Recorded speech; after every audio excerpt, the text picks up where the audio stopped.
Hey everyone, welcome. And as you guys can see, today is Tuesday, January 12th. And if you saw my video yesterday, you know that this week will be kind of light in terms of economic reports that will be released. Today is just not really economic report. We have a 10-year Treasury auction note auction going on today, and that could be something that could impact the mortgage-backed securities or mortgage rate index or or pricing. So if it goes bad, which lately we've been having a pretty big sell-off since the Georgia runoffs last week, we've been having a pretty steep sell-off, and there may not be much appetite for the treasuries or mortgage-backed securities. So this could have, again, later in the day, more of an impact to the negative side. So something to watch for. Let's jump ahead, take a look at what's a headline news. Stocks are down again today, kind of like the same concerns that they had yesterday. Essentially, the concern is because now of last week's happenings in D.C. with the protests that Congress is all up in arms regards to Trump and want to try to impeach him before he leaves on the 20th next week. So therefore, they feel that investors that this is taking time away from trying to create another stimulus, which Biden had mentioned he would like to see getting extra stimulus out to the people sooner, and now this could delay those things. So this is what's kind of part of the concerns.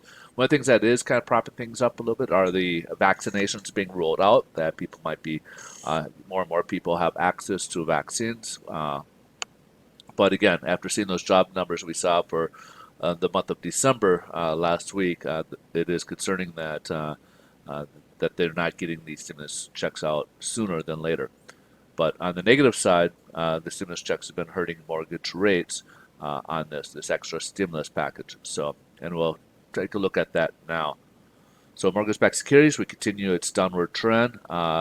Pretty steep, as you can see here. We've dropped about a point and a half, 1/2 points practically. So what that means is that no point, let's say you had a rate at, we'll just throw out numbers, not today's rates, 3%.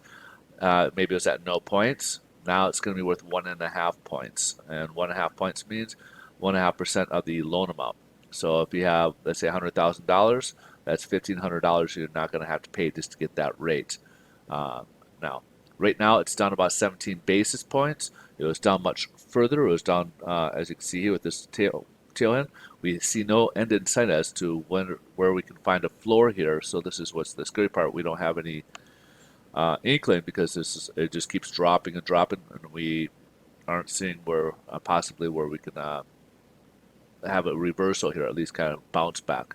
And so just hopefully, if you guys have been watching these videos, you've locked in at some time ago, at least last week, especially when we were having all this here, and then this week it just dramatically dropped even further. So hopefully you guys were able to get those taken care of.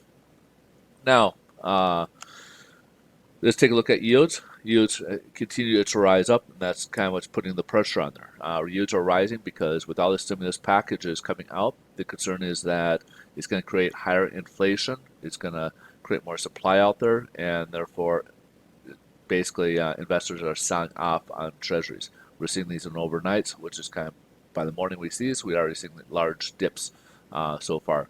And right now we're up to about 1.175, so just under 1.18. So this keeps climbing, and again, it doesn't seem like any new technicals keep breaking above it. Nothing's holding it, and it just keeps moving up. So at some point, typically, if we get too far off the 200-day moving average, it comes back down. But uh, again, we just don't know how far right now. Just there's a lot of uncertainty in the market, and that's the one thing investors don't like is uncertainty. All right, so again, another day for mortgage rates to continue to rise, and hopefully uh, we don't have nothing in sight to see if rates will be improving anytime soon, or if they do, how much they'll improve. So I don't think we're going to see. I think we're going to see the last of what we saw before. Those will be the lows, and we're going to hopefully gradually go up. But unfortunately, right now we're starting to see a pretty big spike, so it may not be too gradual. So just be cautious out there if you guys are in the process of refinancing or purchasing. A lot of volume out there right now, and so things are moving kind of slow and slow out there. So, anyways, if you guys got any questions about mortgages or if I can help in any way. A little bit of background by myself. I am a loan officer and I do follow these markets on a daily basis. As you can tell by my videos, I'd be more than happy to answer any questions you guys might have. I do work with a national lender, so uh, any state I can help you guys out, answer questions about. You can either best way at this moment, I'm going to get some links out there where you can better reach me, but at this time, best reach me to via social media, the direct message me, and we can certainly talk a little bit on how we can help you guys out. Again, whether if it's a purchase or refinance, we can help you get you pre-approved, buy your next property, to refinance, get you better rates, to taking money out of your property, to putting you from a 30-year to a 15-year. Different strategies we can utilize. So you guys have a great rest of your day. Thanks so much for watching, and I'll see you in tomorrow's video. Bye-bye.